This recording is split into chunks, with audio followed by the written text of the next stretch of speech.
underscores the reason for or the need for collaboration amongst people rather than an adversarial approach, which we tend to have very many times in our working. Thank you very much, and karibuni. Thank you all to my colleagues and our board members for the round of introductions. It reminds me, as we were coming up the elevator and we were discussing with the World Vision team, and they said one of the wards in the hospital should be named after World Vision.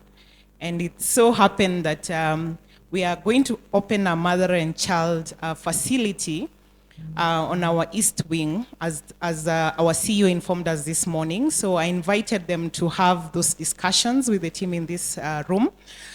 The mother and child touches on the focus of World Vision, which is children. And so we hope to open that strategic journey, as Director Ludmila has mentioned, and to work together going forward. I will just hand over the mic back to the MC, and thank you all once again very much. Thank you, Audrey. Asante sana. I think we can now move to the next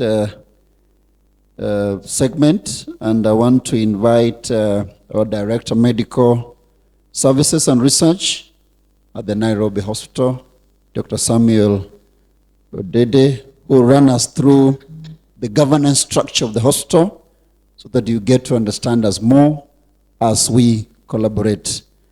Let's clap for Daktari as he prepares the slides. I called him Daktari, then he corrected me the other day. Sorry.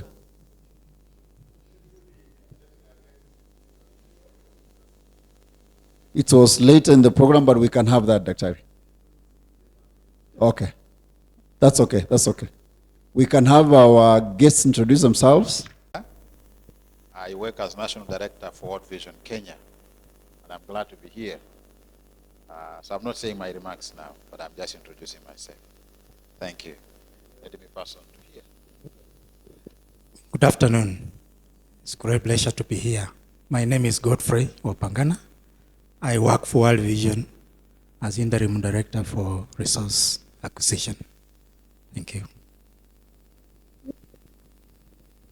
Good afternoon. My name is Douglas Kongo. I work in the internal audit as a senior auditor, and I'm happy to be here. Thank you. Good afternoon once more. Cecily Moirere is my name. I serve within the Legal Governance, Risk and Compliance Department. Thank you. Good afternoon. My name is William Wandie. I am a digital marketing officer, and I serve under the National Resource Development Office, and I'm happy to be here. Thank you.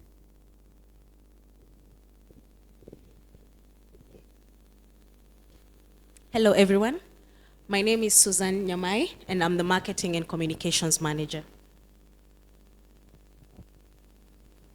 Yes, good afternoon. Doris Mware is my name, the People and Culture Director for World Vision Kenya. I think our whole staff establishment is like Mary's nursing team. We are about 800. So really a pleasure to be here. Thank you. Good afternoon. Thank you very much for the warm welcome.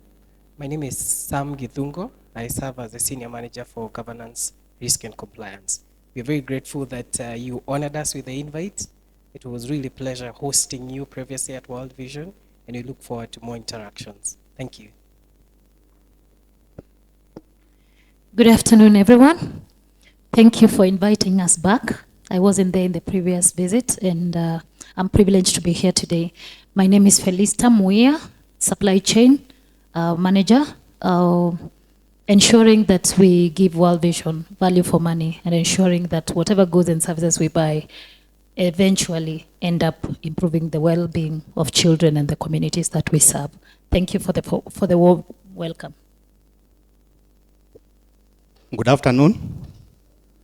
My name is William Owaga. I'm the Finance Manager for World Vision Kenya and also currently acting as Finance Director. Thank you so much for your warm welcome. Good afternoon. My name is Ivy Mugai, Communications Officer. I'm happy to be here. Thank you.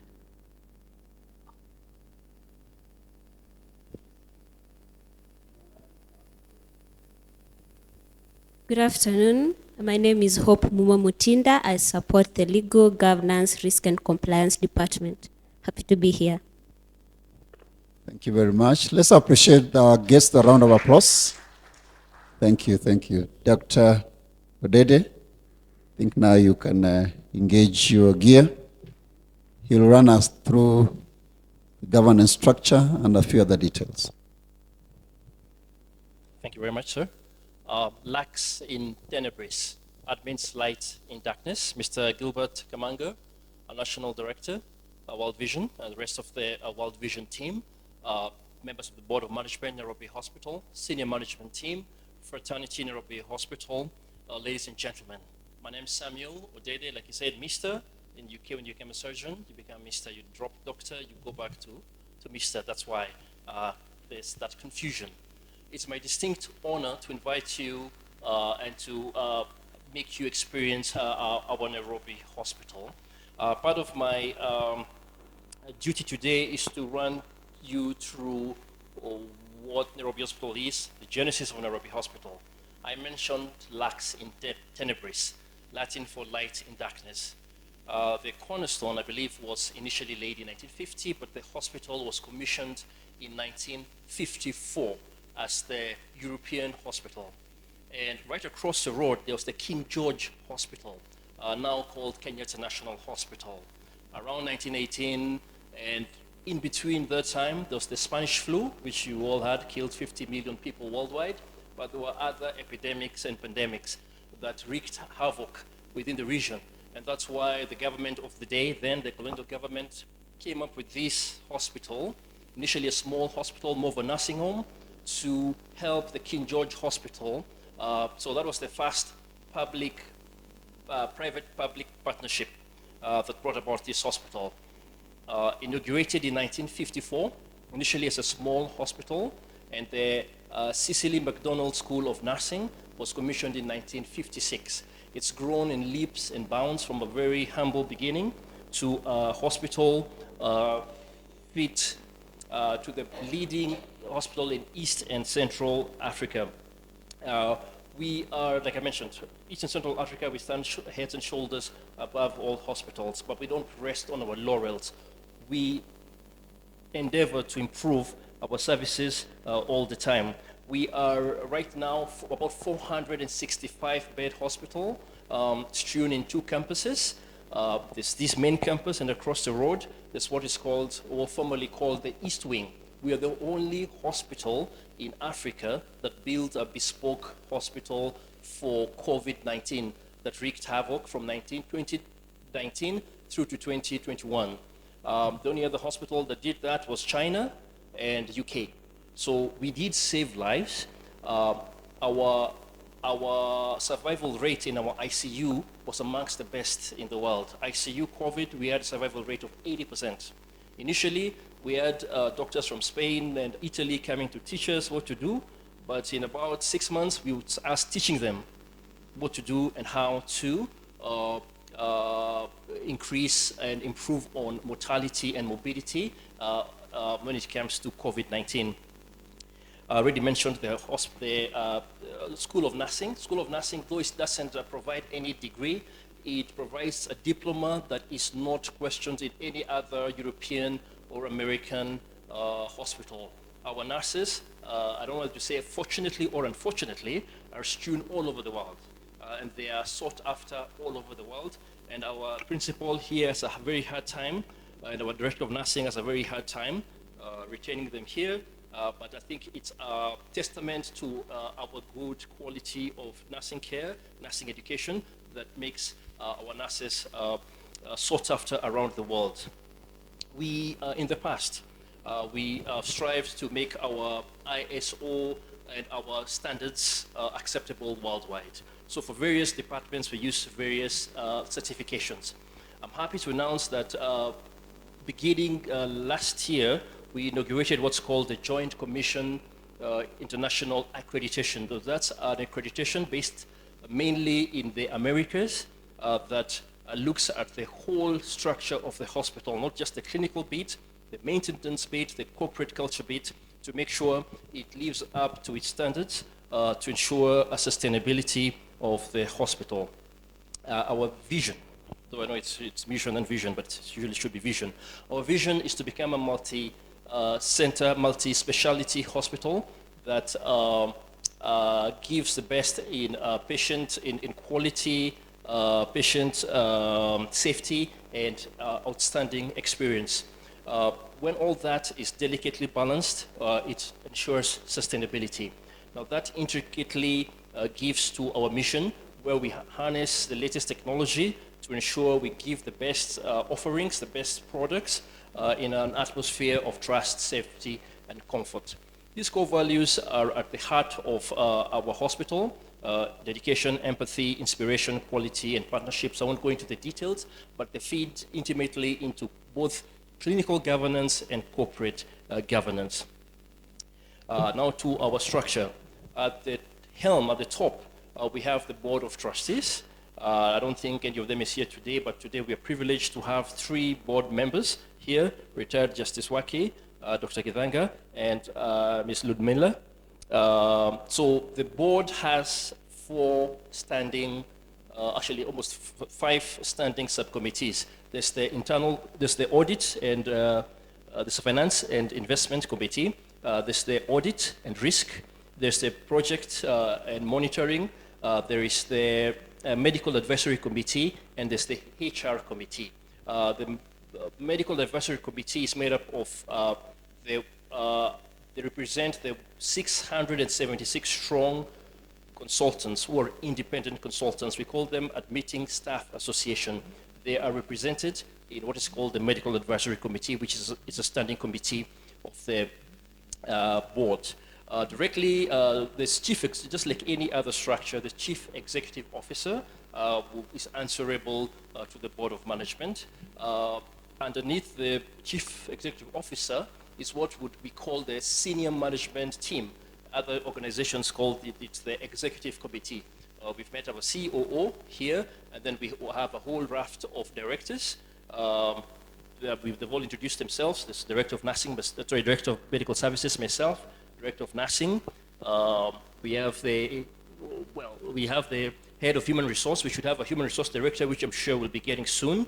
We have the Director of Strategy, Substantive Director, who also happens to be the Acting Finance Director. We have the Company Secretary, who's not here.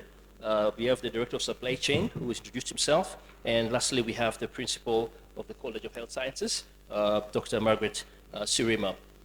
Two entities within this organization report to the board directly through their respective subcommittees. That's the internal audit and the risk and compliance. Audrey is our head of risk and compliance. Sorry. So Nairobi Hospital, like was mentioned earlier from the audience, is the biggest and the most robust private hospital in East and Central Africa. I've had the opportunity to travel across the region, and the moment you mention Nairobi Hospital, all the titans of companies, blue chip companies, all senior government officials have at one point, if they sought complex medical advice, have actually traversed the lengths and breadths of this Nairobi Hospital. So it's something we don't take for lightly. We don't and will never rest on our laurels. We have several areas of excellence. The 3 that I will mention, the 3 that makes us very distinct are renal medicine. We are the busiest renal transplant unit in East and Central Africa. Up till now, we've done about 18 very complex renal replacements. We have a partnership with University Hospital Sheffield and any other institution willing to partner with us, not to send our patients away, but to come here and help build capacity. So we are at the forefront of disabusing the idea of medical tourism such that it's a one traffic. They come over, they teach us. The other one is oncology. In spite not having a PET scanner, which we are getting soon, we are the busiest oncology unit in East and Central Africa. We have, like I mentioned, titans and all sorts of senior government officials around East, Central, and Southern Africa visiting our institution. And the third one is cardiac. We are the only, the fourth country in Africa to have what's called a biplane catheterization machine, a laboratory, and ours is actually the latest in Africa. Nowadays, we do we do coronary artery bypass graft surgery, something that wasn't done here for the past 25 years in Kenya. So patients come. So those are our 3 centers of excellence, but across all fields, I think we are, like I mentioned, head and shoulders above everybody else. In summary, we comprise about 1,800 staff. Like I mentioned, 676 independent consultants. That means they're not employed by the hospital, but they use our services and all our auxiliary services. We have 6 independent outpatient centers strewn around Nairobi, from Galleria to Capital Center, a place called Southfield, Kiambu, Warwick Center, and Roslyn Riviera. These are independent entities with their own day cases, day wards, accident emergency, radiology, pathology, and pharmacy services. We have, I think, one of us will mention our strategic plan to grow bigger and to be the maker of medical tourism in East and Central Africa. We're very happy to have partnered with you. I know the initial visit to World Vision did reveal a lot of good values that we can mimic in the Nairobi Hospital, and we are very excited to begin this journey together. So once again, karibuni sana. Thank you very much. Thank you so much, Daktari, for that wonderful insight about our great hospital. I want to take this opportunity to welcome our Chairman, Board of Management, Dr. Chris Bichage, who has just, let's clap for Chairman. He's just coming. Karibu sana, Chairman. And in that process, I want to invite the COO. Please come forward, Mr. Museda, quickly. Yes, sir. So, Mr. Museda, we've broken protocol a little bit because our chairman is leaving. Mr. Museda will handle. Thank you, Jason, the MC. As is mentioned, we are privileged to have the Board of Management Chairman with us. And thank you very much, Mr. Chairman, for sparing busy schedule to attend this important function. Protocol demands that I go through another process to have the chairman introduced to speak to us. I will therefore ask Dr. Githanga, the chairman of Risk and Audit, Governance and Committee, to come on stage to invite the chairman to speak to us.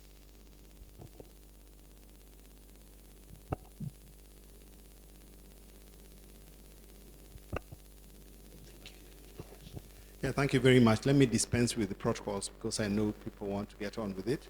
I hadn't prepared a speech to introduce our chairman, but I want to make a confession that I put a gun on his back, told him he must come and say hello. He says, I will come and say hello and leave. So I feel very privileged that Dr. Nyamaratandi, that's my favorite name for him. Most people know him as Dr. Bichage, but if you are close to him, you call him Dr. Nyamaratandi. That is his name. He's our chairman of the board, and he tells me he has a little bit of connection with World Vision in the past. You have your 2 minutes of fame, Chair.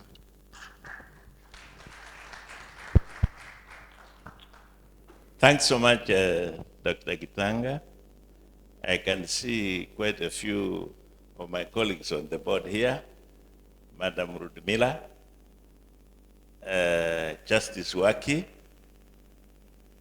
and did I see another one? And of course, our Chairman of Audit and Risk, Dr. David Githanga. Ladies and gentlemen, I want to say thank you very much for the privilege of coming to say jambo. But I must confess that my brother David ambushed me. But it's not a bad ambush. I want to say, asante sana. Personally, I've had a relationship with World Vision for a very long time. I used to be one of your vendors in my other life. I was doing shipping and logistics for World Vision and construction. And I did quite a few things there, which I still remember with a very good memory. So I would like to say that this collaboration, benchmarking, and finding out what we can do better for each other, I'm very grateful. And I want to thank David Githanga for this initiative.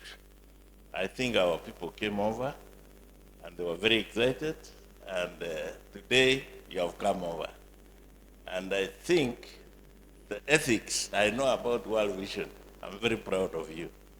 And Nairobi Hospital, David Githanga is trying his best to make sure that the processes that we run are going to be perfected. Not that they're bad, but perfected and taken a notch higher.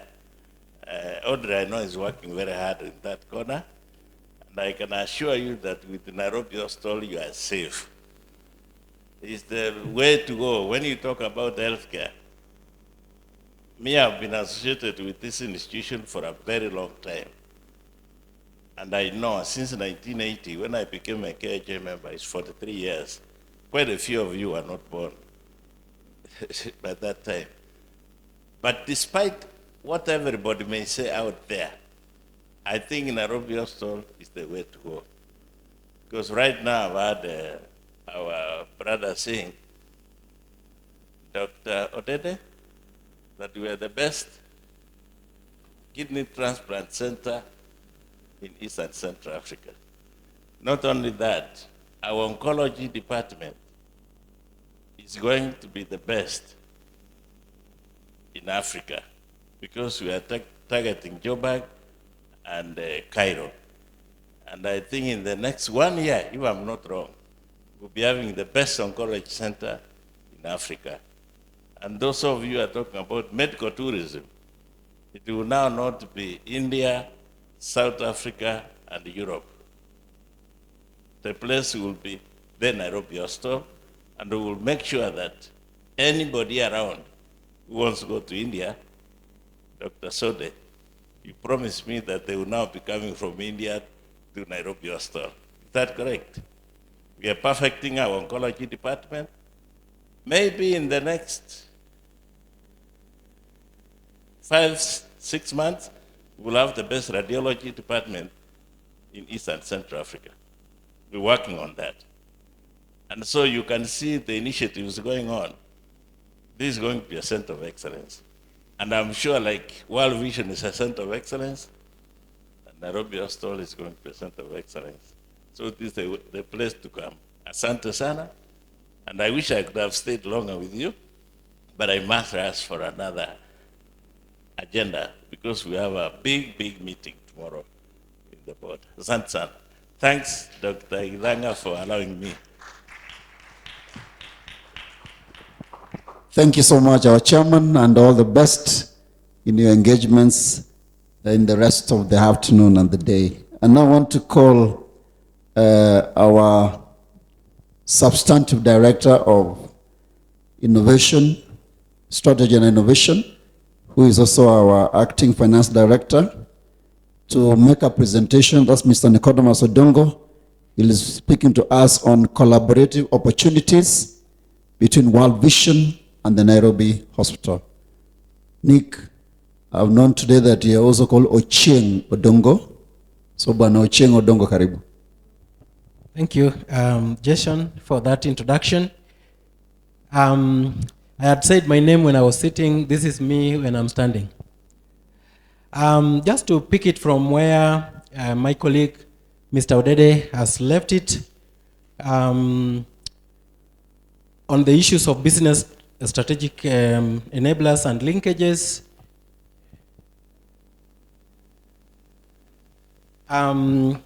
I want to pick it from the issue of our enablers, and some of these are the specific top-notch issues that make us available to the world. One of them is the world-class theaters.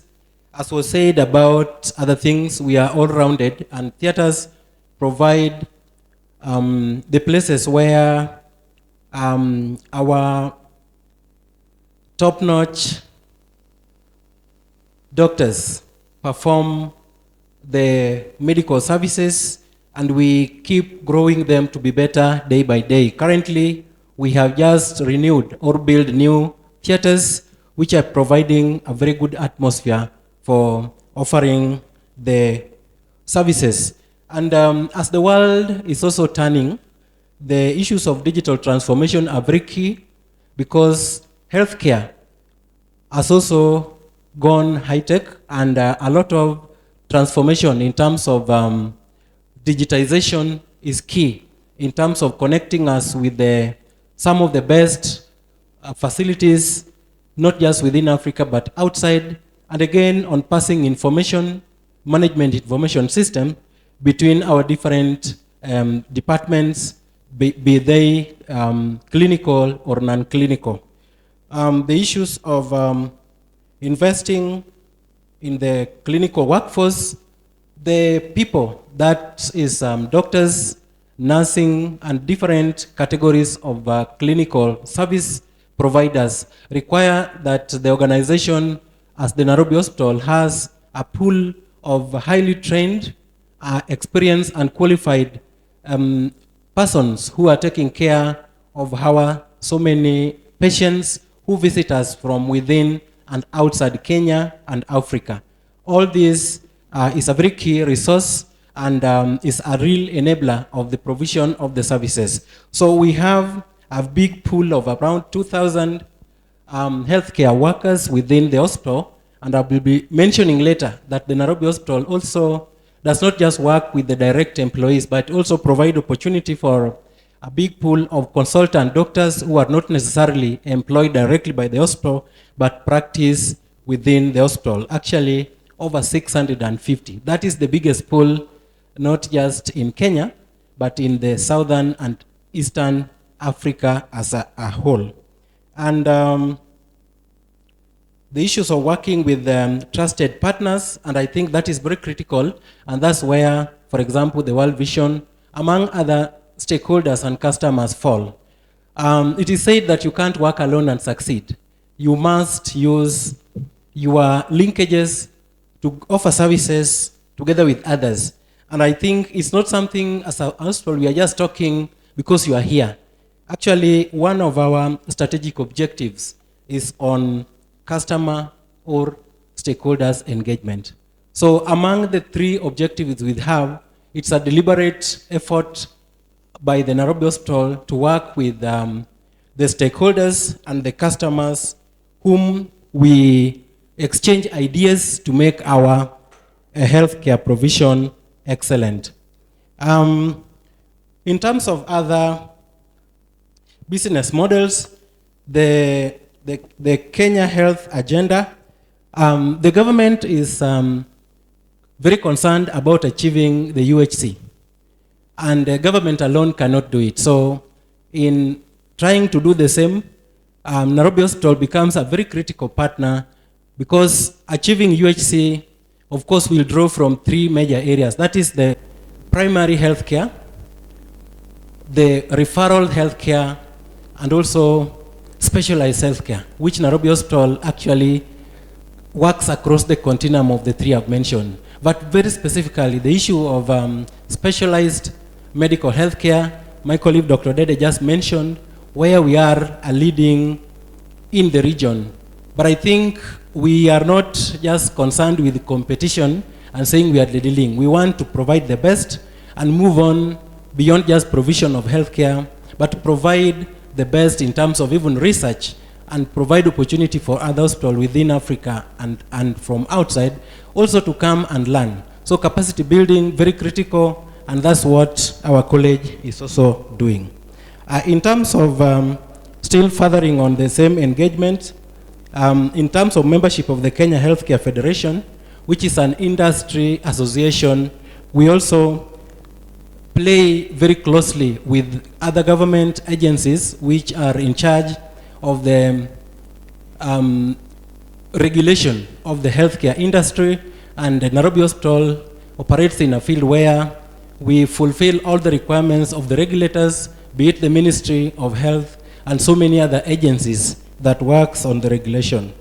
Admitting Staff Association, I just mentioned it.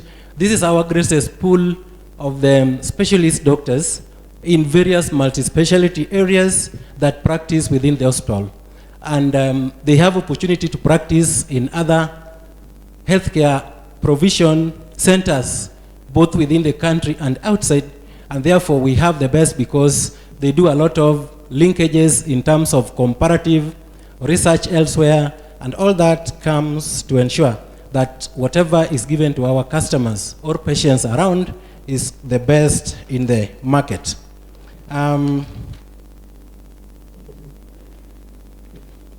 As we do our business, we work within the community, and we get ourselves in the sponsorship fields and the CSR. And some of these I've just mentioned. One is obviously most organizations provide that in their surpluses or profits, if you like, a smaller percentage is always kept aside to help the hospital in terms of providing services to the less fortunate members of the community. Nairobi Hospital has not been left behind, and we are happier that despite the constraints of the budget, which is a common phenomenon, we still interact with the community in different areas. As part of interacting with our customers or stakeholders, we raise funds annually towards provision of healthcare. On the right-hand side, you can just see a photo. That is during the charity golf tournament, which we organize every year, and we request friends of the hospital to chip in something small, which then we use towards assisting members of the community. For example, this year, we held the same in Karen Country Club in July, and the money that we raised went towards helping, I think, Dr. Dede, 20 children, cleft palate. These are people who have been brought from different parts of the country. They are unable, but through that kind of support, every year we do 20. These are helping less fortunate children from poor backgrounds. And I think that is already one convergence point between ourselves and the World Vision, because we also know that you are very concerned about the plight of the children from poor backgrounds, and you want them to be better. So Nairobi Hospital also do the same. Other pictures down, you will also see Nairobi Hospital in the community. And I've said that despite the fact that the finances will not be a lot, the little that we have, we also do with the community. So at the middle down there, you'll find Nairobi Hospital participating in a joint venture. We were doing a joint with Citizen or Royal Media Services to give services. And most of these are actually the basic services, teach them about how to keep clean. So we were finding ourselves within the Mathare North Estate, helping together with our partners, other partners, in terms of helping. We have also done basic things like washing hands with a big primary school in Donholm, over 2,000 children there, and you find the Nairobi Hospital in that community, trying to be part of it, because as opposed to what is generally believed, that Nairobi Hospital is expensive and for the rich in the community, that is not true. We mixed and tried to assist where we can, together with other bodies that we work with. And that is a very important, because going forward, CSR is one area that we will continue to play in for the foreseeable future. So that is a point. In terms of still talking of the same, pursuit for the enhanced healthcare, education, and research opportunities. As I said, we deal with local and external persons. Our college, very, very key in terms of training and capacity building of clinical knowledge. And I don't know whether to be happy or not happy about it, but I choose to be happy that we train so many people that are used within the nursing of the Nairobi Hospital. They are also the best target for developed countries like England and USA, Australia. So, Margaret, I think allow me to be happy that Nairobi Hospital contributes to the development of the clinical health beyond Kenya, beyond Africa, and also into the world. The same college gets into partnership with other players outside this country to partner towards ensuring that the research is well done, and that those linkages gives also our persons, our staff, an opportunity to also benchmark from the best in the world. Memorandums that we are doing with other institutions in Kenya to make sure that we expand our opportunity to train and help more information within the health sector, including the sign language and all that.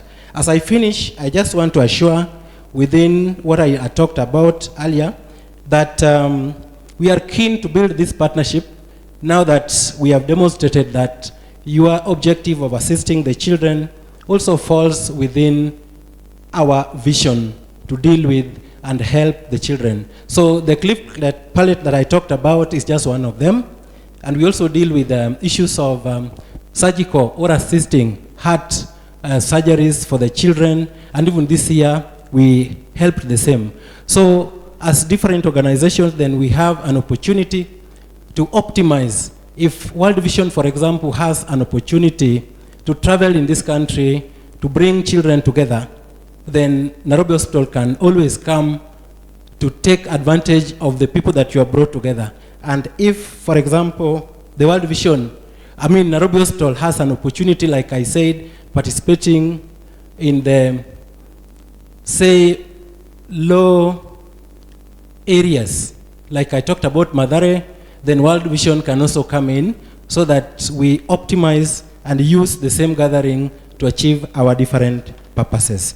So with those few remarks, allow me to leave it there with the word that we have a convergence zone because we work with the communities and you work with the communities. Thank you. Let's appreciate Bwana Odongo. Thank you so much, Nick. I now want to take this opportunity to invite our next speaker, our COO. He'll make his remarks and he'll give us a message from the CEO. Then he'll invite the next speaker in that line. Thank you so much, Bwana Mseda, karibu. Thank you very much once again. As I said before,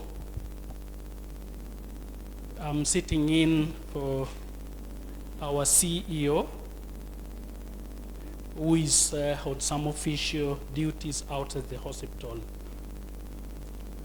And because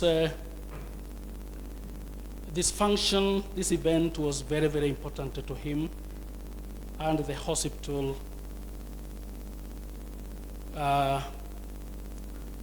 he prepared a speech and which I am going to read on his behalf. And therefore, to the Nairobi Hospital board members present, the National Director of World Vision, Mr. Gilbert Kamanga, the Nairobi Hospital senior management team present,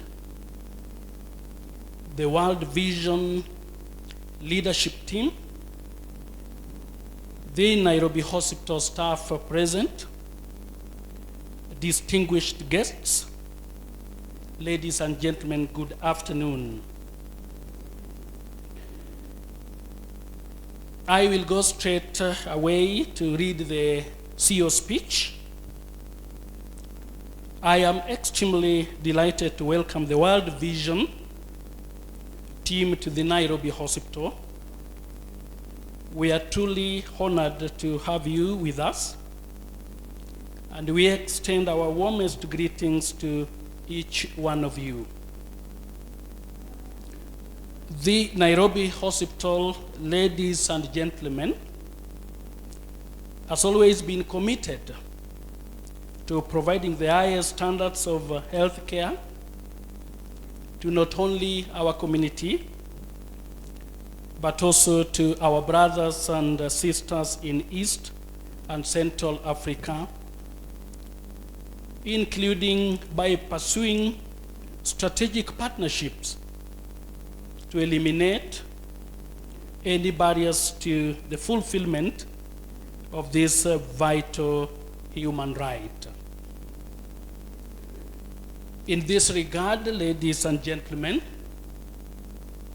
we have advanced the implementation of our strategic and priority infrastructure projects to offer our patients the best care using advanced technology in an atmosphere of trust, safety, and comfort.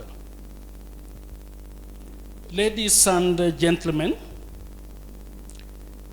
our multi-million infrastructural undertakings include the recent acquisition and installation of a fully fledged state-of-the-art biplane cath lab for cardio, neuro, and vascular treatment services. This, ladies and gentlemen, is the first such facility in East and Central Africa, as our chairman said. The hospital's magnetic resonance imaging, the MRI equipment has also been upgraded in order to improve the radiology services to patients. These milestones have come when the hospital has completed 2 new theaters, laboratories, and modern pharmacies that are already serving patients from Kenya, the region, and beyond, ladies and gentlemen.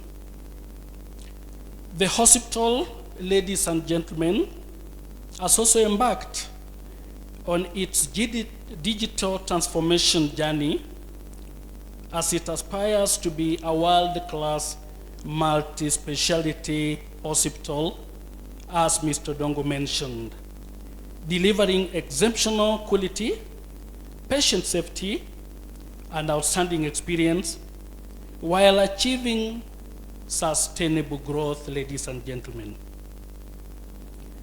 The digitization project entails a new health management information system and enterprise resource planner that are designed to improve information efficiency throughout the institution.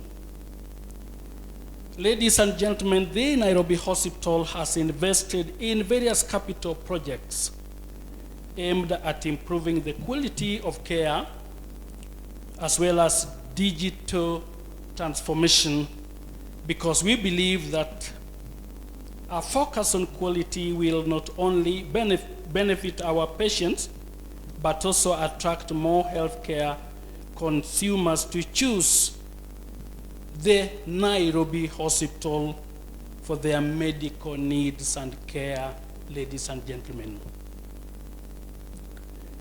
We have, ladies and gentlemen, taken deliberate steps to reposition the facility as the preferred health provider in the region and beyond. Our strategic projects, which have all been supported by internally generated funds, are aimed at delivering superior performance in the short run while remaining sustainable in the long term.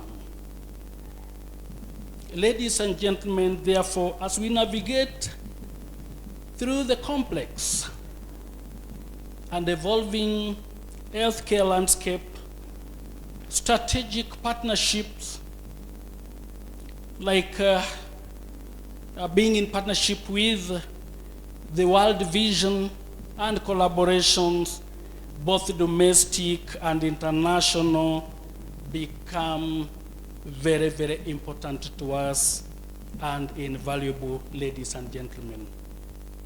It is in this regard that we welcome the opportunity to collaborate with an organization of the World Vision's caliber. Through the World Vision's dedication to working with children, families, and their communities to reach their full potential by tackling the root causes of poverty and injustice, we at the Nairobi Hospital, ladies and gentlemen, acknowledge that affordable, quality health care is a critical pillar to the realization of these values, ladies and gentlemen. Your dedication to making a positive difference in the lives of those in need aligns seamlessly with our institution's guiding motto, which our medical director mentioned, Lux in Tebris, which translates to light in darkness. I would like to specifically express my sincere gratitude to the substantive Director of Strategy and Innovation, Mr. Dongo, for laying the groundwork and setting the stage for what promises to be a fruitful collaboration and benchmarking. His insights have given us a glimpse into the potential opportunities that lie ahead of us as a partnership. And we are enthusiastic about the project of joining hands with World Vision to make a meaningful impact in the healthcare space in Kenya, the region, and beyond, ladies and gentlemen. We especially recognize the global reach and the impact that World Vision has achieved over the years. And we are eager to contribute our expertise and resources to complement your initiatives to improve the quality of lives of our people. I think a case in point, and this came out when we visited you in World Vision, was the Salga project. The hospital is still looking into that, and I think a communication will be sent in due course.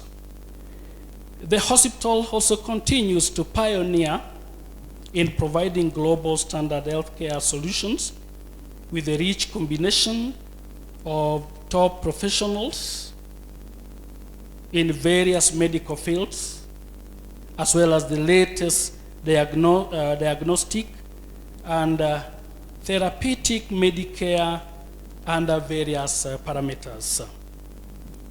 The project of combining our strengths to address the healthcare challenges, enhance access to medical services, and improve overall community well-being is exciting, inspiring, and quite imperative to the hospital. Ladies and gentlemen, once again, I extend a warm welcome to the World Vision team. Your presence here is not just a meeting of any kind or organizations, but it's a convergence, as Audrey said, of shared aspirations, and we are excited about the journey that lies ahead of us, ladies and gentlemen. Let us work hand in hand to make a positive difference in the lives of those who depend on us for their health and well-being. Thank you very, very much, ladies and gentlemen. That was the speech by our CEO. And I want now to take this opportunity to thank Dr. Githanga, our Director, Board of Management, in charge of risk, compliance, and the governance committee for this important initiative. He started it. He invited the senior management team to be part of it. And in my view, we've run a good race as we were being led by none other than Ms. Audrey Onsomu. Thank you very, very much for this great initiative of bringing the two organizations together and for a common purpose of working together. I want now to take the opportunity to invite Daktari to come on stage and take over the conduct of this afternoon's business. Karibu sana Daktari.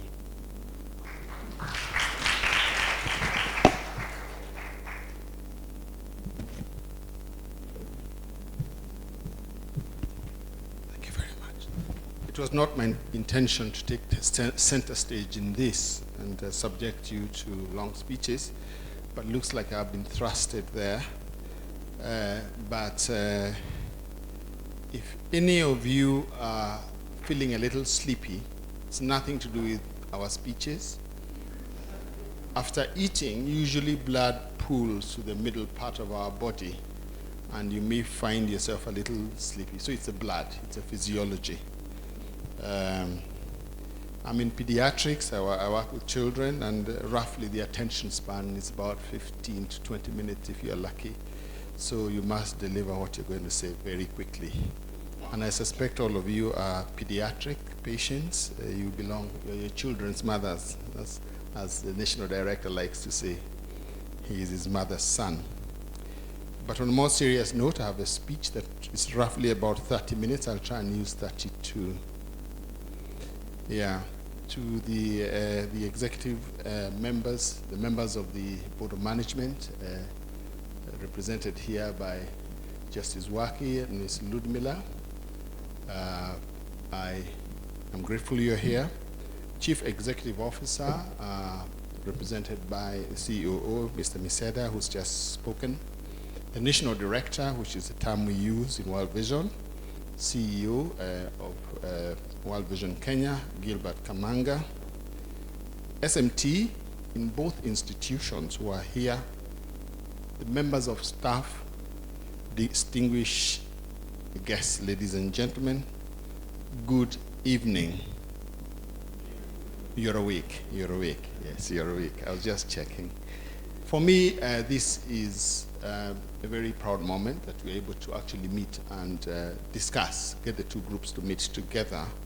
Because for me, when you're green, you're growing, and if you are ripe, you are ready to die. In other words, learning. You must be willing to learn, and we can learn from each other. If you think you have learned enough, then you're destined to fail. So for me, this is the learning opportunity. We know we do different things, but we converge at service to people, World Vision concentrating on families and children, us on people who are physically unwell. But we have areas of convergence. I think you've been told why this is a leading health facility in this part of the world. This was the European hospital. For those of you that may not know, and for a long time they were only, if you are black, so the black legs are here. That's what they call the workers who, because it's a European hospital. The African hospital where you would have gone if you are in the 50s would have been across the road. And I guess for the Asians, you would have gone to Parklands. Remtula, yes. Parklands came later, yes. Ludmila worked in Kenyatta for a long time. So, but that has largely gotten finished. Your Africanness, your Europeanness, your Asianness has something to do with your abilities to seek services where you want. So that doesn't matter to a large extent. So this is a leading institution, and I think Dr. Odede has said that, the CEO has said that. Our chair, and I'm grateful that he was able to come, was able to say that, chairman of the board. We have the highest concentration of specialized skills. This is where you are. As a young doctor, if you didn't have admission rights in Nairobi Hospital, they thought there's something wrong with you. There's something wrong with you. Why aren't you having admitting rights in this hospital? And that's because it's seen as a prestigious place to be, and it remains to be largely so. Of course, we have other hospitals coming up.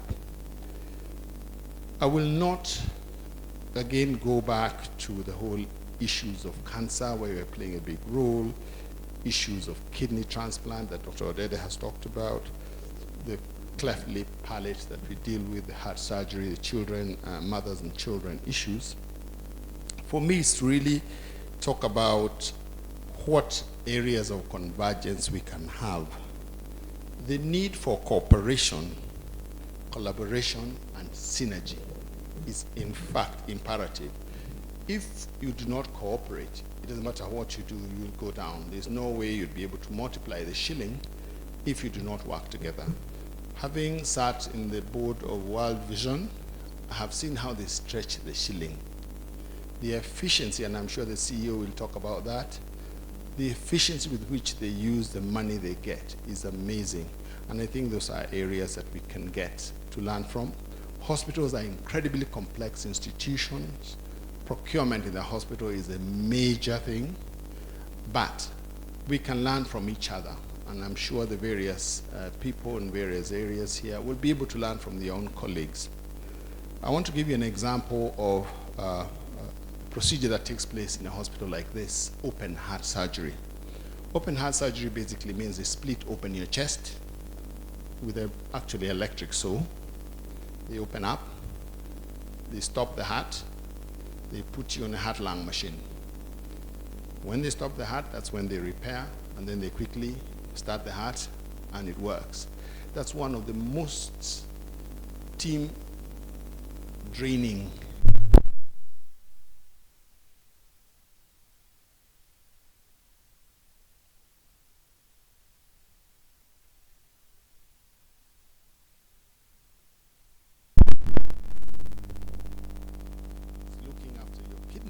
as you're going through that operation, the pump team.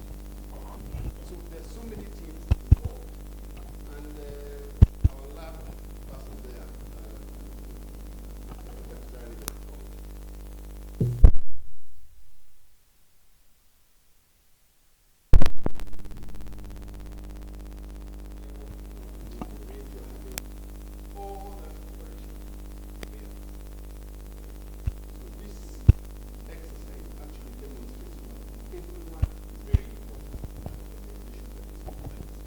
and for me, this reminds me of our need to work together. What are your strengths? What can we learn from? What can we collaborate with? I do not want to extend this further than that, but to invite the national director. I know one of our board members is on her way here, Grace Munjuri. She's probably lost in the hospital. She should be coming, but please give her a round of applause to, or welcome to the national director. And you have the whole day to speak. Since we are on campus, you have the whole day to speak. Thank you very much. Thank you, sir. Thank you so much.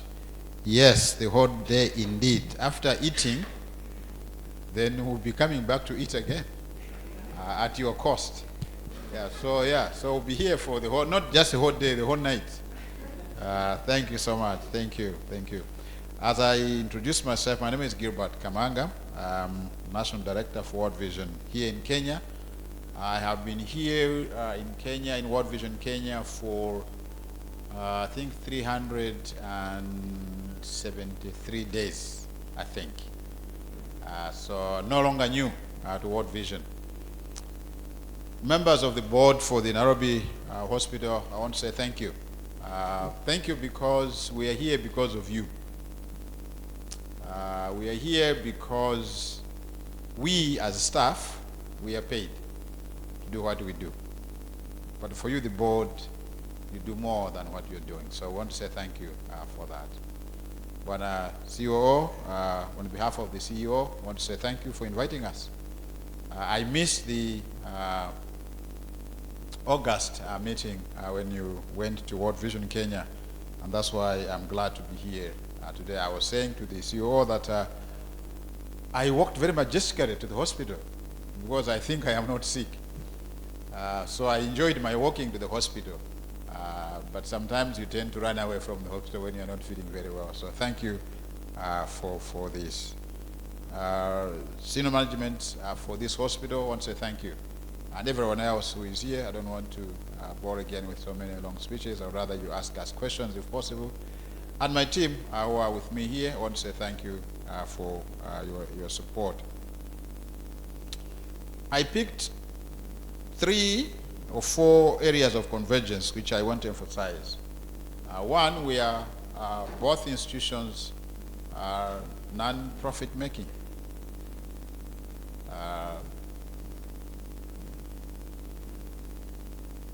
Thank you, Madam Grace, for coming, but I will give a chance for her to introduce herself. Please, if you can.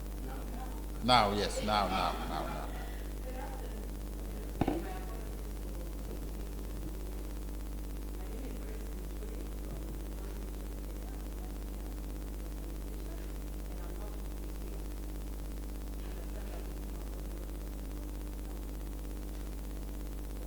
Maybe in addition to being vice chair, what else do you chair?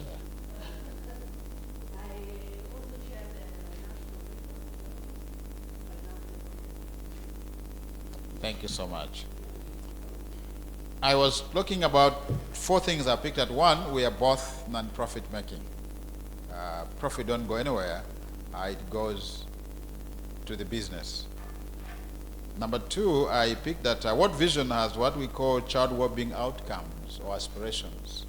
The 2 of them sit from what I see, what is being presented by Mr. They are not doctor, but Mr. So let's put titles correct. Children enjoy good health. That's part of your direction as well. We have another one which we say children are educated for life. We have the principle around here. Nurses who come here, they're not just educated to run around the hospital, but they do more than what is that. I've also picked one thing, the 3rd one, I'll end with the 4th one, is that both of us have good brand. You don't get lost when you say, where is Nairobi Hospital? I am here to find one who say, I don't know where it is. And for now, when you say, where's World Vision, people know where we are. So we have good brands, both institutions. Then the other one is that next year, both these institutions will be celebrating a very significant milestone. The Nairobi Hospital will be celebrating 70 years in this institution, in this country. And World Vision will be celebrating 50 years in Kenya. So apart from the other areas of convergence, this is one of them which we see as an area of conversion for us. Again, I want to say thank you to Dr. Githanga for his initiative for us to be here. As you have put, he has been he's board member for World Vision, but also he has been chairing the ministerial committee, but by the end of this month, he'll be our board chair for World Vision here in Kenya. So can you help me to clap hands for him as well?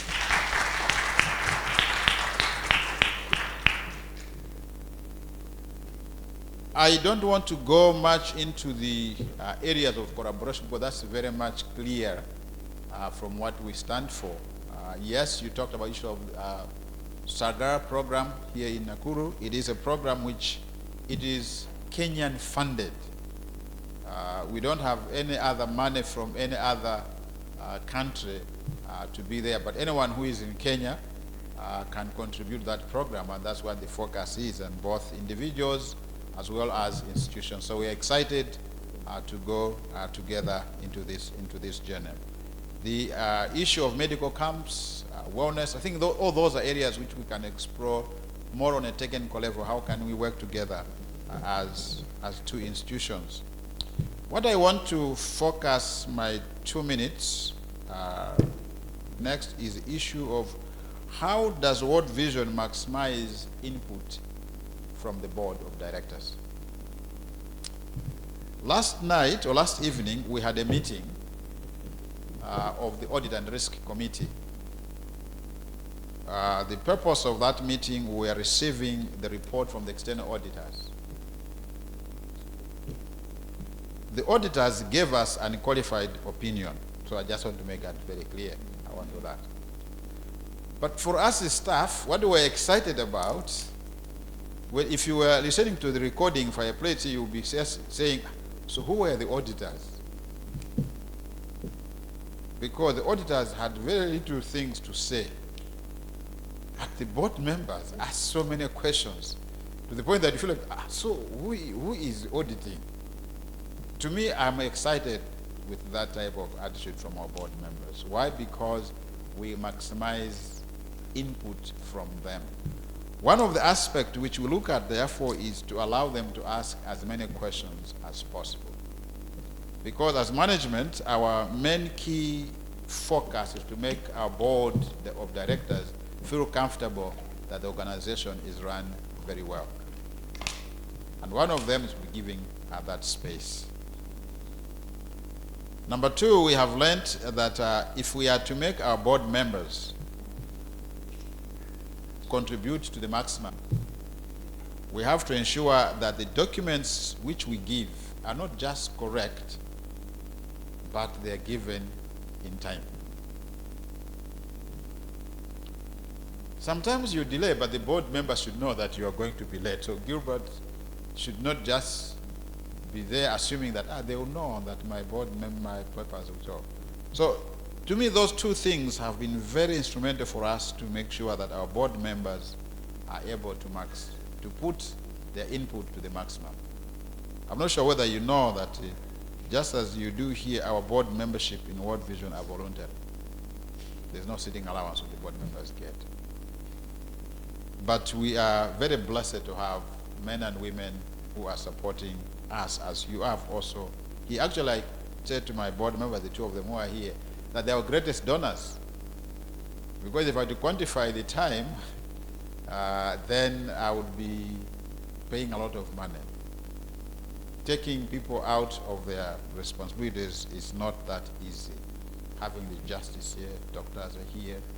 To be on our boards, it is, to us as management, it is an honor, and we need to respect as such.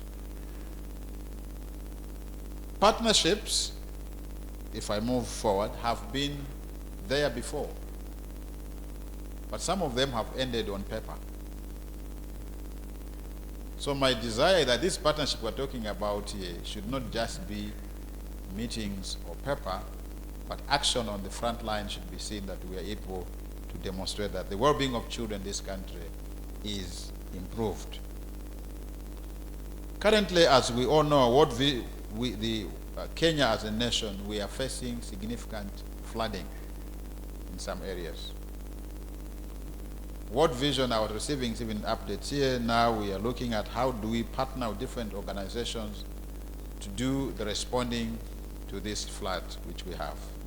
We are responding in Tana River, but we are called upon to go to Dadaab because there also we have a situation both in refugee programs and other places where we have a challenge. So I call upon each one of us to have this aspect of partnering so that children's well-being is improved. Before I say in conclusion, as us who preach, we say finally, I would, if protocol allows, I would leave there to say, is there any questions? Is there any questions that I can conclude properly? Let's appreciate Gilbert. First, let's appreciate him. Let's appreciate the round of applause. Thank you very much. So if there is any question, any ask comment, now, before I say any conclusion. because I can see he has a very good paragraph in conclusion. Before that paragraph comes, if you have any comments. Do you have any questions to World Vision? I may not answer me, but I would, yes. Or you can pick the mic. Thank you, sir. It's been an inspiration listening to you. My question would be, in your journey of partnerships, being an ungovernmental organization, and when you go through, part of your mission is to really partner with everybody, corporates, civil society, private sector, everybody that you can partner with. In that journey as World Vision, and having been with World Vision for quite some time, what are the challenges that you've encountered, and how have you been able to rise above those challenges to ensure that the partnerships actually work? Thank you. So any other questions that I can see that how long can I take to respond? Any other question? Silence in my house. There's me, my wife, and 2 children. Means anger or fear. So please, if you can. Okay, I'll pick that question to say that, and I know that others may also respond. It is true that not all partnerships work. As World Vision, we have that partnership which we have failed. There are some which have succeeded. The key to partnership which we have seen as a success is having an open mind, open will, and open heart. There are no hidden agendas when you come to the table. Because if there are hidden agendas, those which are hidden, they come on the table and then they become distractors. Number 2 is that partnership should not come from level of seniority and junior status. We all come to partnership based on our capabilities, which are different, but very significant to enter.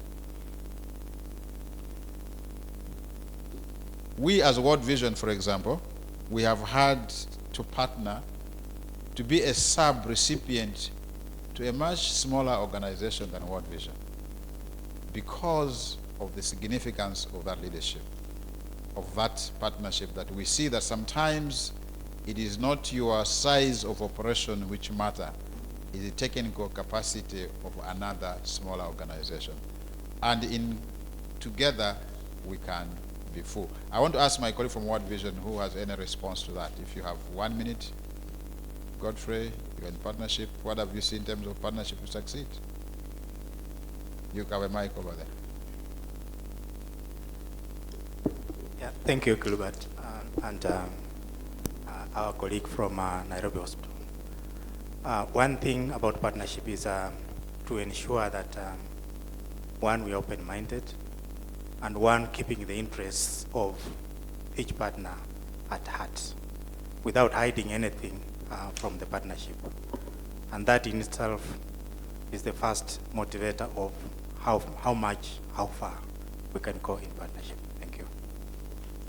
Yeah, I'll give an example. Recently, we are managing a bigger environmental grant. We are the prime and others are a sub. So one of our sub did not do a good job, a very non-international organization. But they never took our comments seriously when we told them that what you are doing is not according to the guideline. So what we did was just put it in writing, write to them, and say if this doesn't happen, funding will not come. So abiding to the guideline, the principles of partnerships becomes also very important. That we don't just take these partnerships agreement or these grant regulations just as on paper. So I said I will say in a conclusion. But before I say in a conclusion, I wanted to ask Madam Grace, do you have 1 or 2 statements to make? Well, this is the time I have now, so before the MC takes over, what would you tell us here? You can come this way. I'm putting on the spot because my board members can be ready at any time. Do you have anything you can give us?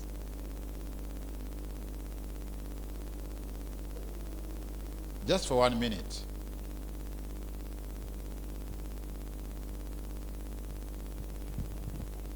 Okay, thank you, Gilbert.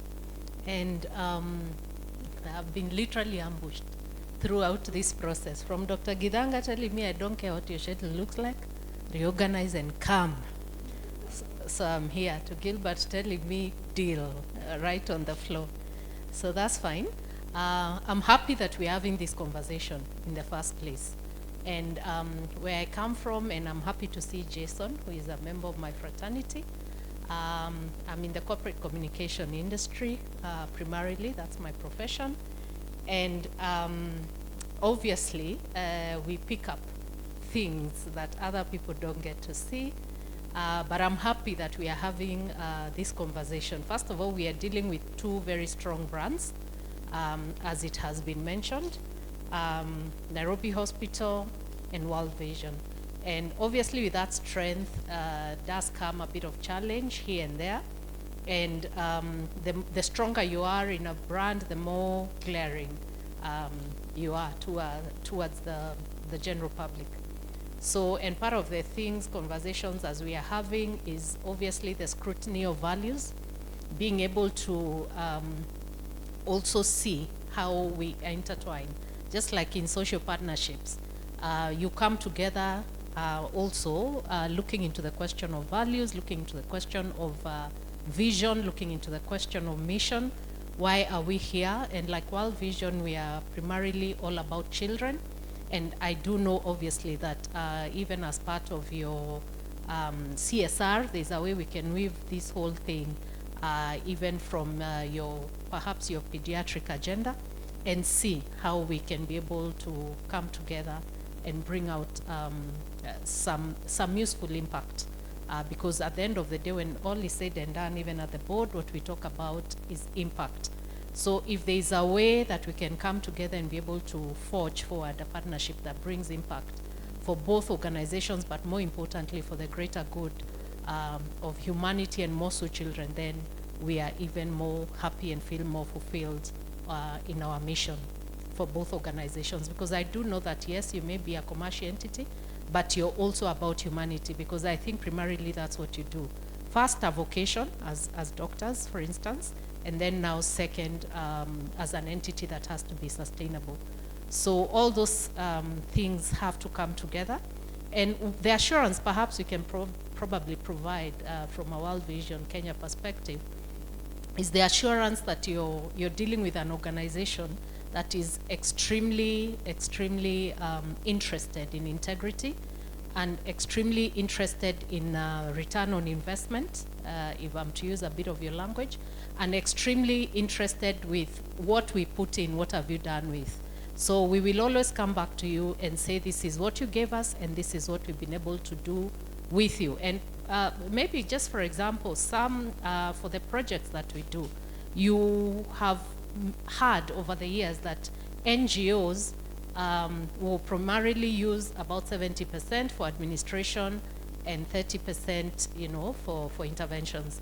At World Vision, it's the exact opposite, and actually we are 80-20, where 20 is for our admin and 80% is definitely interventions. And that has happened year in, year out for many years, and I've personally been there for 5 years, and even the reports before then, that has been the position. So we care. So if at all you're to entrust us to implement some of the projects on your behalf, then just know that you're putting your money in the right place. So without so much ado, I guess it's for me to say, even as the Chair of National Resource Development, that this is a partnership we are interested in, and this is a partnership that would like to forge forward in a sustainable way, not just entry in, quick intervention, pictures on Monday Pictorial, and we are done. No, we are looking at sustainability and how we can partner together for the two institutions to have impact in community. Asante sana. Thank you.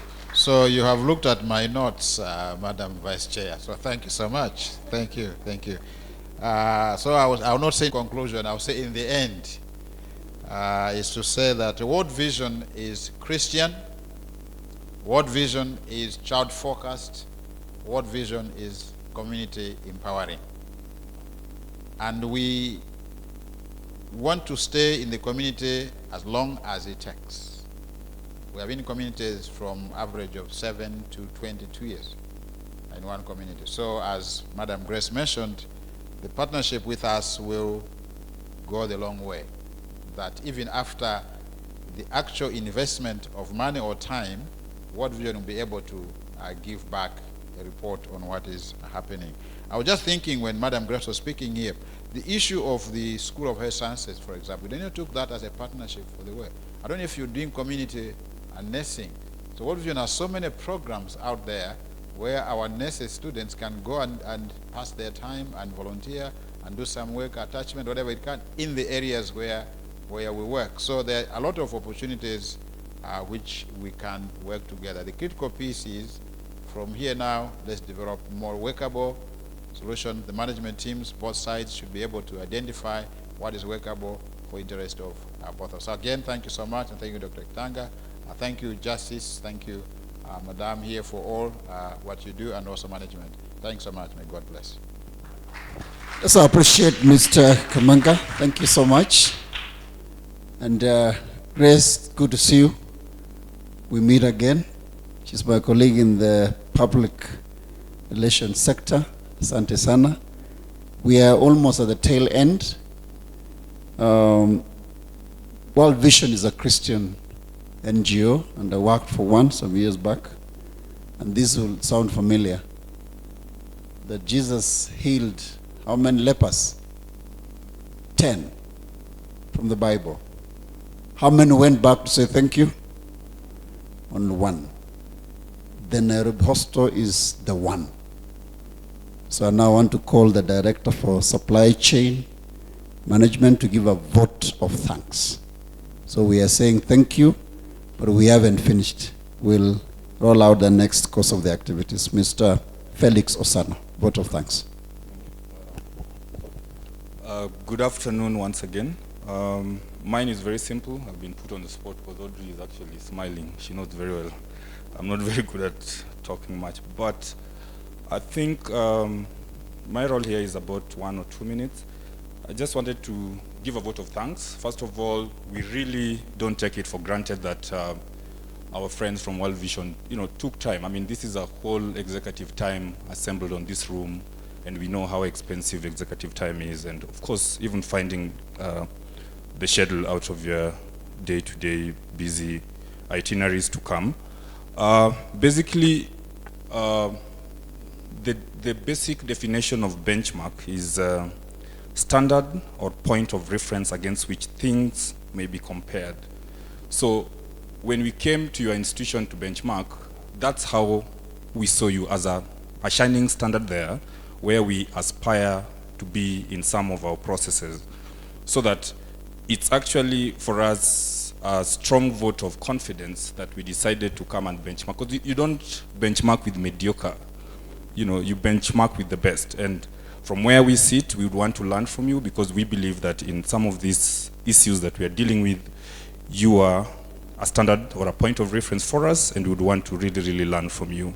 So we want to, first of all, take this opportunity to thank you with your senior leadership, led by the representative from the board, from World Vision, the national director, all the senior managers from World Vision. Thank you very much for finding time to come and teach us.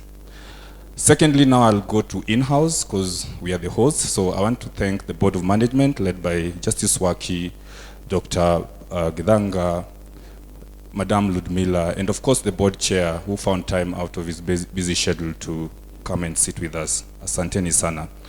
For all the senior managers from Nairobi Hospital, again, thank you very much for finding time. Audrey, this is very, very useful, and I know you've been very passionate about this. We thank you very much for organizing it and making it a success. For all our staff from Nairobi Hospital, and indeed all the staff and other stakeholders from World Vision, asanteni sana. Thank you. Thank you very much. For some reason, Felix thinks he's not a good public speaker. He's very good. Give him a clap. So he has a career after retirement. Asante sana. Now we have come to the very end of the formal session here, but we have one important unfinished business, and that is the tour of the ICU, our ICU facility, and the North Wing and the Cath Lab.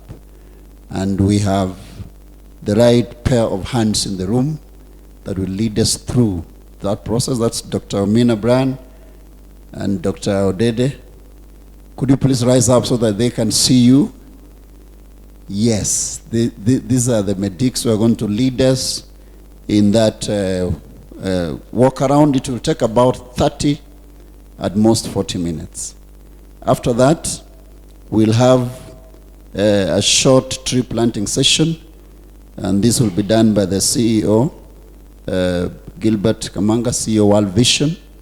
We will be guided on how that will be done, because as you all know, the country is in the mood of planting trees. And there's COP28 going on in Dubai. We need some good photos coming out of the Nairobi Hospital, don't you think so? So we'll have that plan. And also, please plant a tree in your home as well, and where you work. So, but I want to invite now Dr. Margaret Sirima to lead us through the last segment. Then now Dr. Omina and Mr. Samuel Odede will take over the process.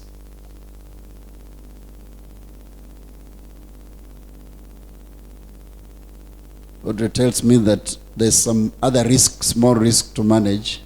After we tour, she has prepared a sumptuous tea and snacks, and she has added the word executive tea.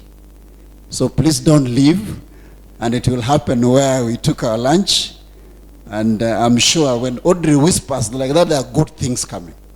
Dr. Sirima, please. Right, I think we began with a word of prayer. We will want to close with a word of prayer, but I would like to invite World Vision to close for us with a word of prayer.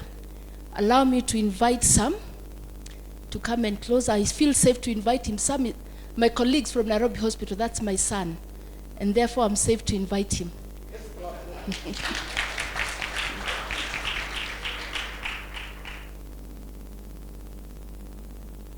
Thank you very much. It was nice to hear from Jason that your prayers are heard faster, and I can confirm it's true. All the prayers she has made, they are answered very fast. So I'm learning from the best. I would invite us to stand up so that we can pray.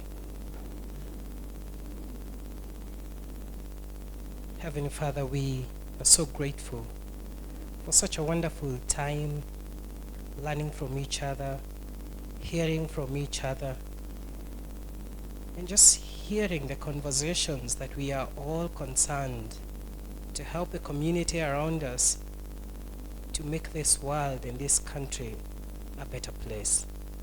And Lord, we ask that you bless us all, you bless the work of our hands, you bless our leadership in both institutions, so that we can be able to implement all those conversations and discussions that we are having. And most importantly, Lord, we ask that you help us, that as we plan for other things, for issues and areas that we can collaborate on, that we can partner in, that we'll be able to do it for honor and glory of your name. We thank you for the Nairobi Hospital, for such a wonderful hosting, and most importantly for being so kind, and just for all the good work that they are doing, not only for those who are able to pay, but for those who can't even pay and don't even have means to pay, but they go out of their way to touch their lives, for the many young children who are benefiting from services that their parents and guardians could never even afford. We ask that you bless them. We pray for their board of directors, that you will bless them as they exercise oversight for this institution, that you'll be with them, that they'll be able to make decisions, and decisions that will make this institution a better place. And even at World Vision, Lord, we ask that you bless our board members, who give off their time freely to serve. May you be with them and bless the work of their hands. And for all of us as staff, both at the Nairobi Hospital and at World Vision, we ask for your blessings, Lord. We have seen you walk with us in the past, and we know that you continue to be with us. So I ask that you please dismiss us with your blessings. In the name of the Son, the Father, the Son, and the Holy Spirit. Amen. Thank you so much, Dr. Umina. Kindly lead the way. You can, Dr. Odede can give a few instructions.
One, two.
Millicent Lolo is our manager for this cath lab, catheterization laboratory, shortened cath lab.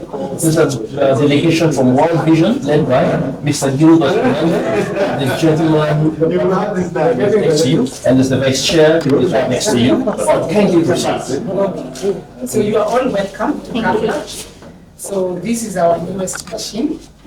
It's the fourth in Africa, after Egypt, South Africa, and Ethiopia. Then it's us. We're the latest. So we are the latest version of Africa. machine. It's called Azurio. It has two arms. That is the lower one, which is ground mounted, and the upper one, which is you can see the two. There's this one down, the ones which look like a C. Yeah. So it has a plane whereby it's able to take the pictures, and we use contrast to visualize your vessels. We mainly work on heart issues, whether you've had a tubings, but we are visualizing that. Then we put in contrast. We are able to see this is the exact place which is blocked, and then we open in that same sitting. We put in a balloon. Naturally, your vessels will collapse. But because we don't want them to collapse and you come in with another chest pain, we put what is called a stent. It's a wire mesh, it's cylindrical, and it maintains the shape of your vessel. So it stays open. But now you'll have to go in with antiplatelet therapy and blood thinners for like 6 months to 1 year. But all the stents that we have, they all emit drugs. So the first 1 year, you're safe because they're able to make your blood thin and keep that area patent. Then we also, this machine, they very so as we are using the process of you can see you from the side. So we only give you instead of the 6 and the computer. So instead of giving the 6 to 100. So we protect the things that we can also by the most so we are able to bring up the children and we do the remediation and community focused. So right now we are able to do what is called contact. Which will bring the brain will look at having the instruction. You are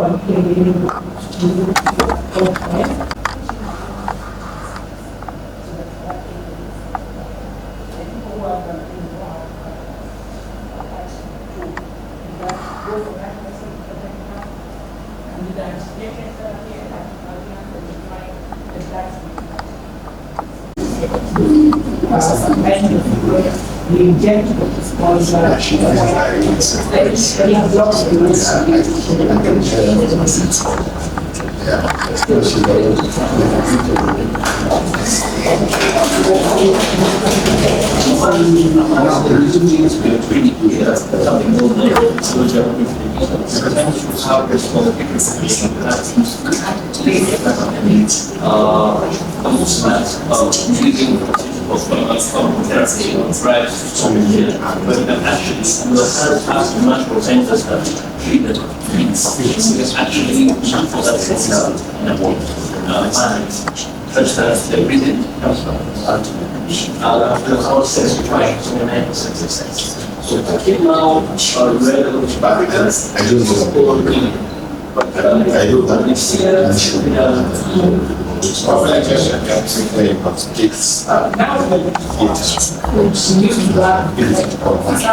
So that is the scale where we see we have some of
because the cost compared with the cost of being sick is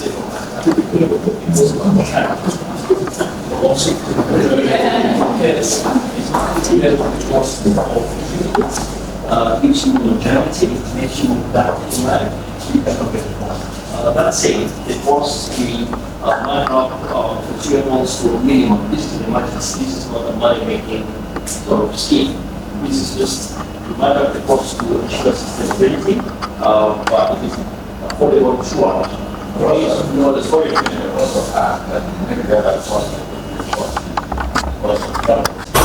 as they lifted here for the definitive treatment. Yes. So, but this year we tend to have now established partnerships across the entire region, beginning with Ethiopia, who supply a lot of our clients. Yeah, from Addis Ababa, and we partner with Kenya Airways, all Ethiopian, and AMREF. Yeah. So that's already work in progress. No, thank you so much. Thank you.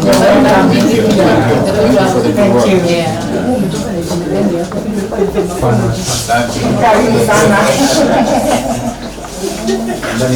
you for the good work.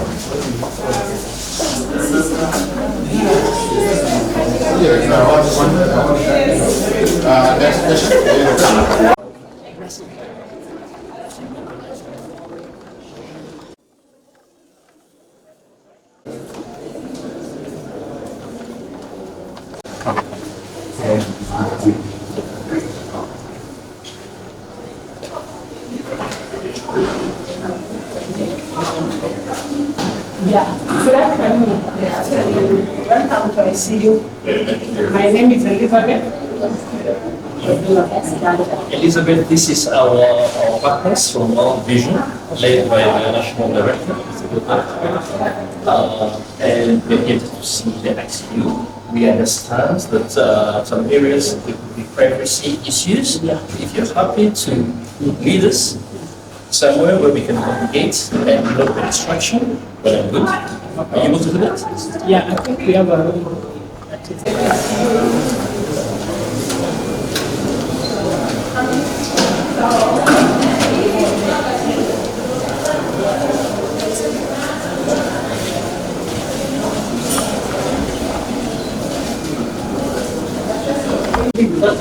In this room, you're able to do the dialysis.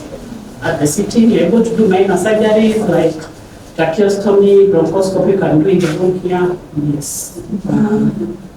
Our rooms are curtain classes to prevent infection. It is easier to clean, and we can dim them for privacy, just in case we are doing procedures. We can dim them so that we are able to do things in between here without somebody outside seeing. Yes. We are operating on primary nursing, one nurse, one patient. We have an in-house intensivist with 2 doctors on board every day.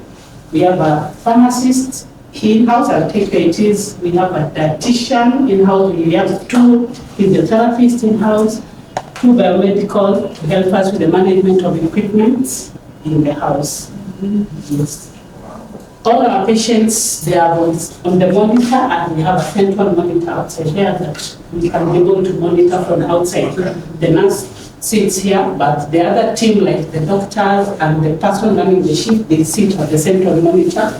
I'll show you where you can also be able to see all the patients and what's happening in the room.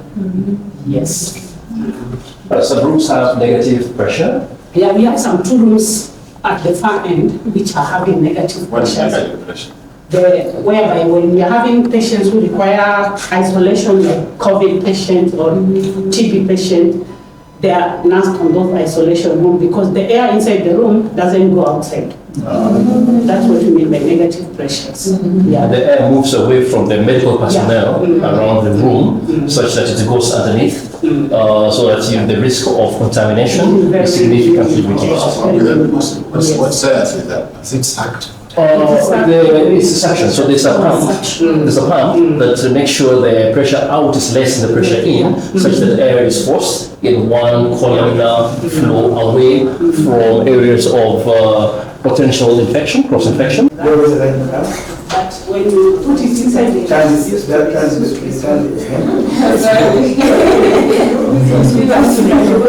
so when you're going for some investigation, it's stored so you can put it back.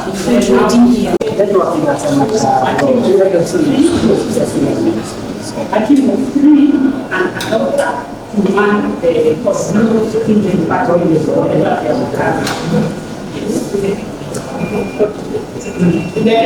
the doors that you can see, they are censored. They are censored, we don't touch them, so you have to lift them off. Like the knob, there's a knob inside and there's a knob outside. Just as the infection of the proper. Yes. Thank you. That side, that's our nursing station. Maybe you can just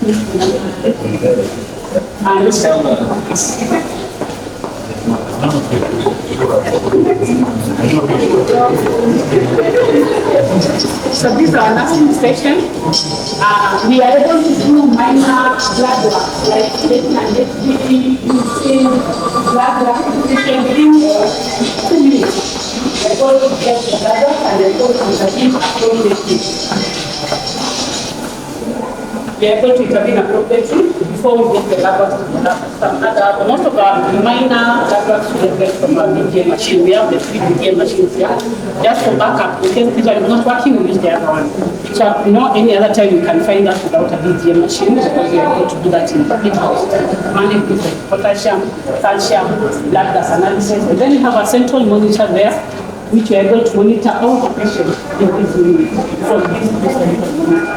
As you can see, most of our Most of us are actually preparing for it, let's say, as a monitor and a desktop computer. So we are doing most of our so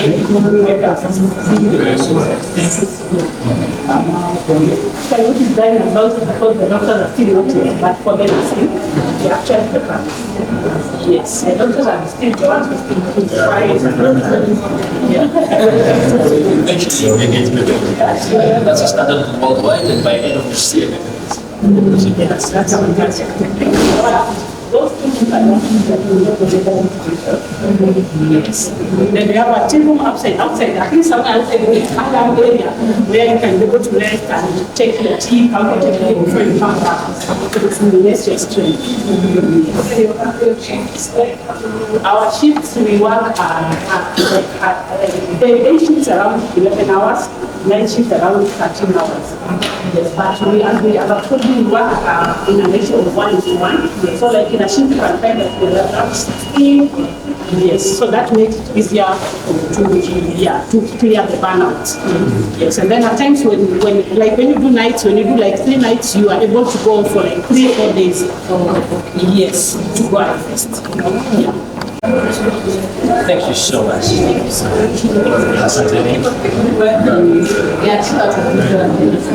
We won't ask about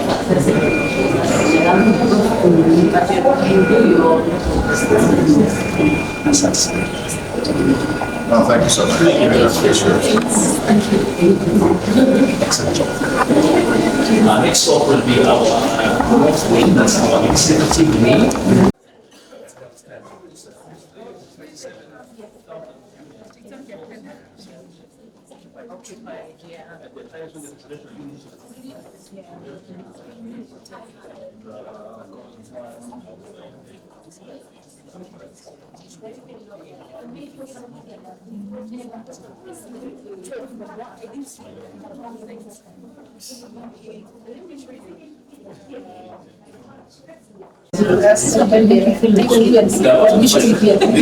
She's saying the presidential suite when it's ICU can be done here. So it looks like a hotel, but the panels are like this. So you just lift the panels and you get the vacuum, the oxygen, everything. You can do dialysis. It can be an ICU.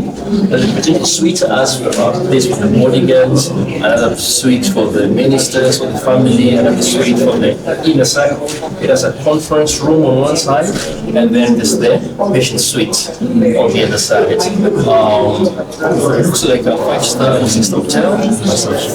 One there is ICU.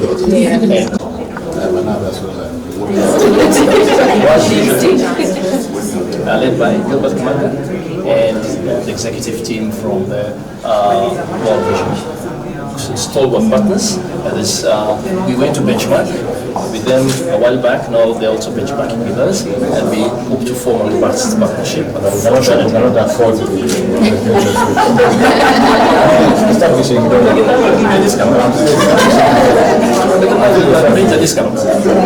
Thank you, madam, for the Actually, I think we have all of them are en suites. The only difference is the size of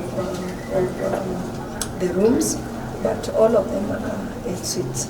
They have a waiting area where you can be able to wait with visitors. They also have where the patient can be able to rest, and also where a family can be able to have a discussion in case you need to have a discussion with the doctors. All amenities are inside the room. So do you have a season where it is mainly occupied, or it is just busy all the time? Currently, right now, it is full. We don't have seasons when it is empty or it is full. It is a very popular place. It is a place you would like to come and rest. So you will not come. To come and rest. We hope we never see you here. For the young ones, for the new moms to be, you can even have your baby and stay in the North Wing. So you don't have to be bad for sickness. You can The pregnancies are planned. So just plan to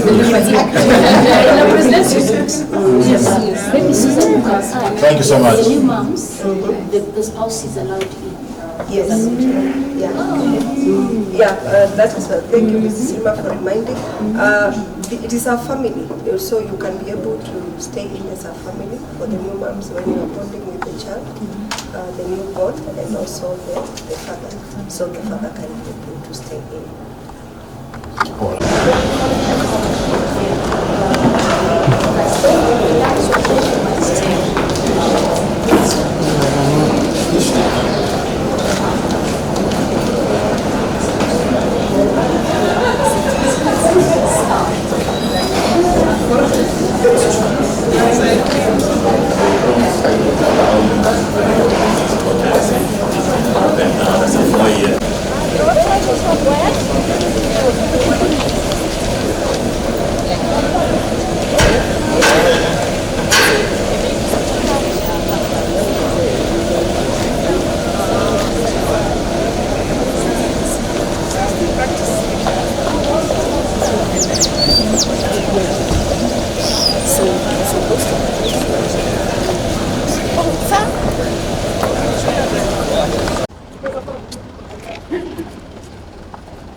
Join.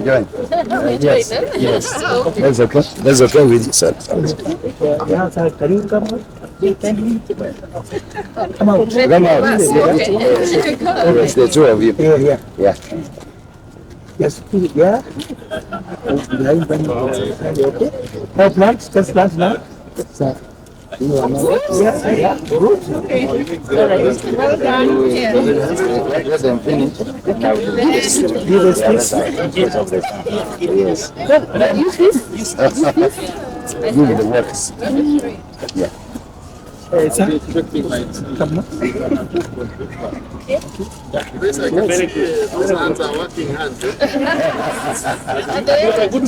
Yes. Mama. She comes from a village called Kinuru.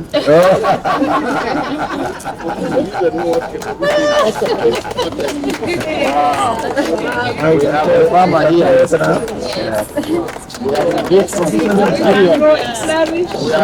We are now at the camera. Yeah, good. Now the tree. I don't know. Yes.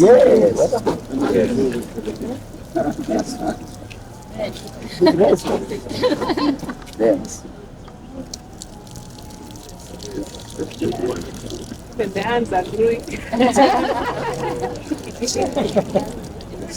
Good job. So because of the both of us will do it. Assist them. Assist them. Do you want to give them in the Kijiko? Like that, No, join them. it's okay. It's okay. It's okay. Yes. Excellent. Where they want us to do again to get their foot. Okay, let's do it again.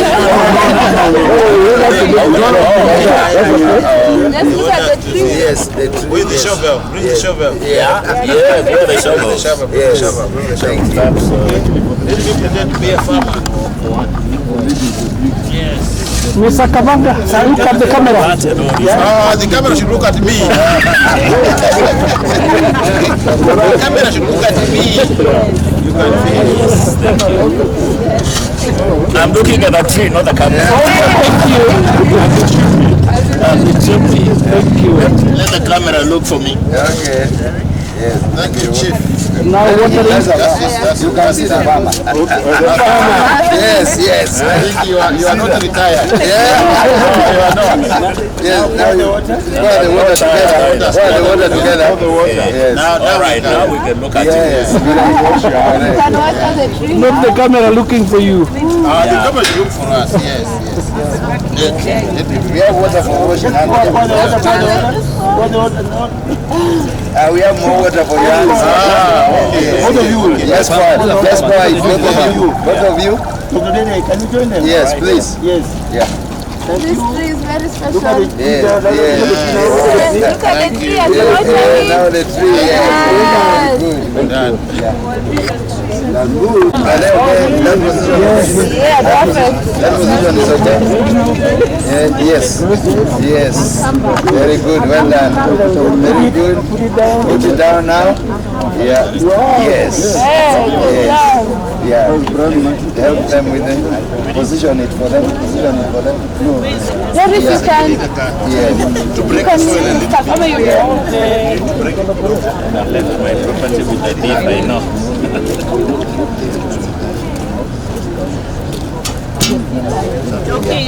Yes.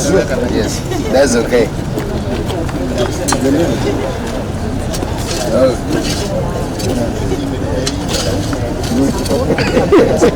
You're not a farmer. I grow people, not streets. I grow people. For me, soil is for playing with. Not For molding. But this tree will grow. Yes. Yes, it will. Okay. Water. Let me join you for the water. Yes, join us for the water. Yes. I give you the secret. For the water? Just hold the card. Pour the water. Pour the water. Pour the water. Yes. Yes. The tree. And you speak all over it. Yes. Very good. Very well. Continue. Yeah. Good. Thank you. Yes. Yes.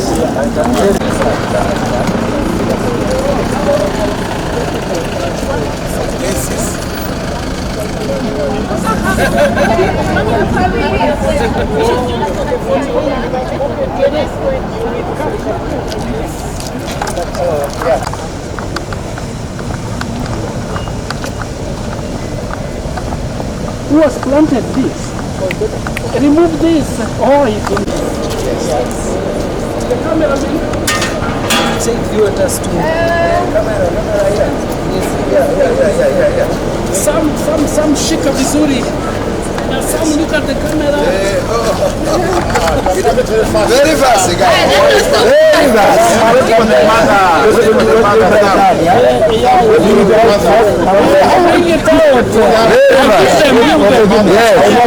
Okay. Yes. Good. Yeah. So give them kijiko. Yes.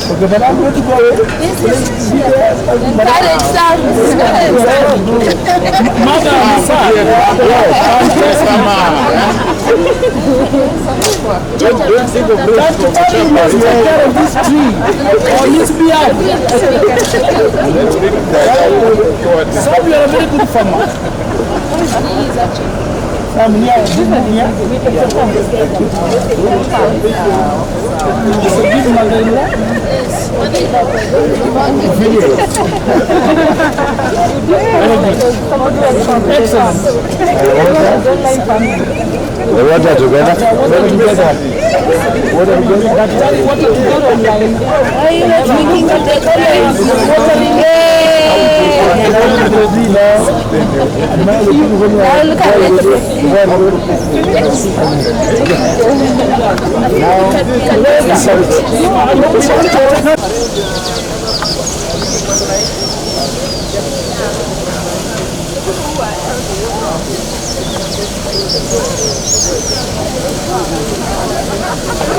You